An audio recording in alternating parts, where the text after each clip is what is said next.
Sabe que é algo que começou desde a minha infância. Uhum, Então, voltando um pouquinho na minha trajetória, eu quando era criança, sempre fui uma criança muito levada. uhum. Assim, a ponto de minha mãe ser chamada no colégio. Sempre tive notas muito boas, mas eu gostava muito de uma bagunça, né? Uhum. Era do fervo. Era do fervo, era da galera do fundão, dava muita Aham. risada e enfim. Mas eu tinha responsabilidade do estudo. Então, com notas, minha mãe nunca teve problema. Agora, com comportamento de risada e conversas, sempre. Uhum. E chegou isso desde criança mesmo. Chegou um momento da minha vida, quando eu tinha lá meus 10, 11 anos, eu comecei a sentir um peso no corpo, algo que não era muito comum. Uhum. E a gente fomos em alguns médicos, enfim, né? E naquela época eu fui diagnosticado com um câncer. Então, assim, uma criança de 11 anos, Nossa. que era super agitada, gostava de uma bagunça, de uma brincadeira, de correr, diagnosticado com câncer. Era um câncer leve, tranquilo, mas era um câncer que ia me limitar de algumas coisas, algumas atividades. Sim.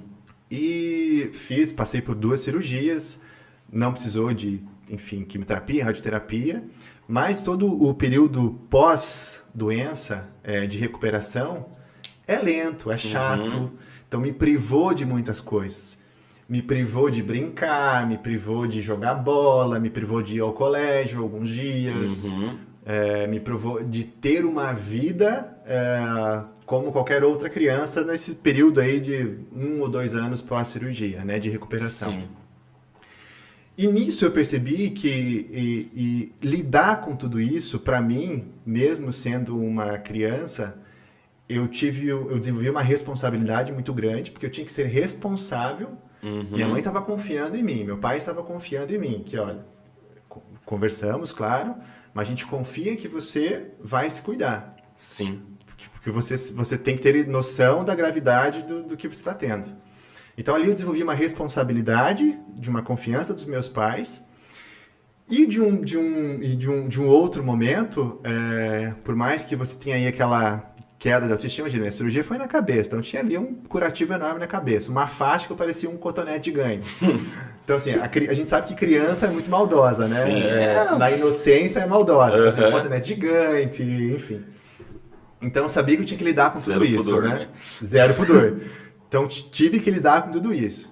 E ainda Uhum. lidar com as restrições, né? De não poder continuar aquela vida que eu estava tendo. Uhum. E aí eu percebi que como foi essencial o apoio de algumas pessoas. Uhum. Lógico que a gente não percebe na época pela imaturidade, mas depois, com o tempo, você vai percebendo. Sim. Então, como foi essencial o apoio do meu pai e da minha mãe? Por diversas vezes eu ouvi deles que eles queriam trocar de lugar comigo.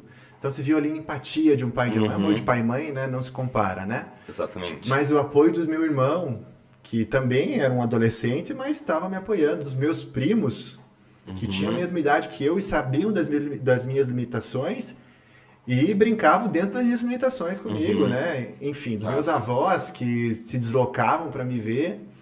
Então ali eu fui vendo assim como é importante uma rede de apoio, como é Uhum. importante aquele não só da família, mas de amigos, aquele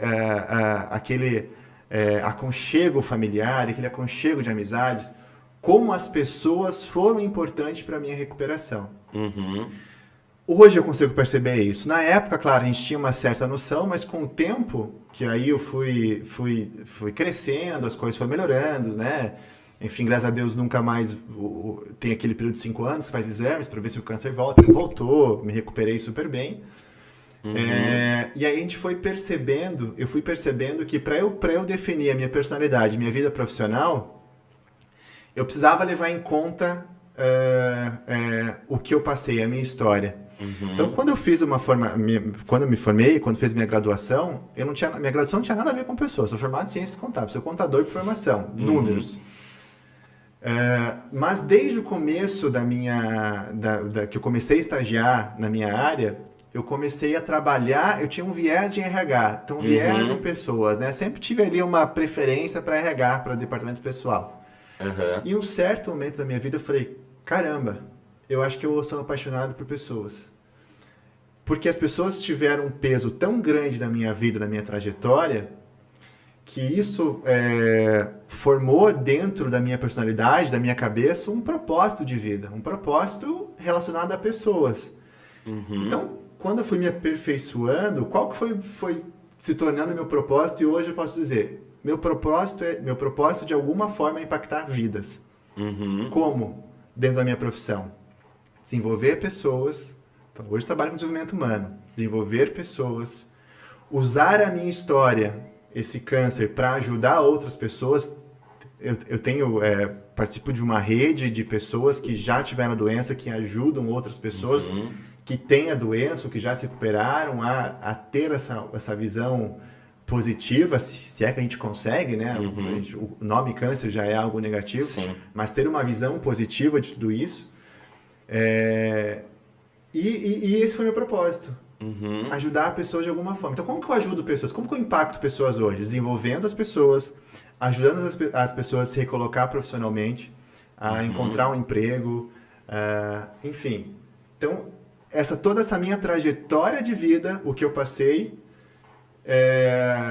eu acho que moldou a minha personalidade, o meu comportamento, para hoje eu ter esse propósito, que é ir ser apaixonado por pessoas, que entra lá naquela característica que você me perguntou no começo.